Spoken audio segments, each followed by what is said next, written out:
By the way, hakuna watu wanakuwa na holiday mingi kama wasichana. Kwa mwaka moja wanakuwa na holiday sijui kama ngapi. Juu imagine Valentine's Day, hiyo ni siku yao. Hiyo si siku ya wanaume, ni siku ya wasichana. Hiyo ndio siku mwanaume anatumikanga. Wallet inaisha kuisha.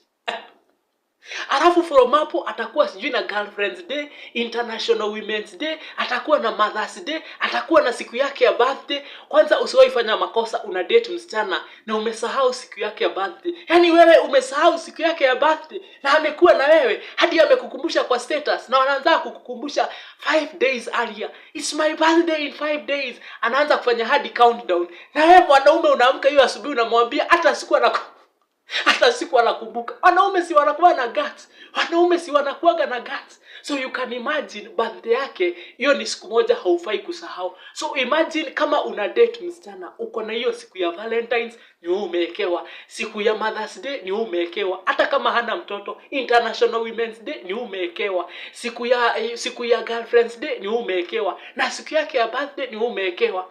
Alafu wanakuwa na holiday kila mwezi. Kenye kana lasting for 3 days, 3 to 4 days.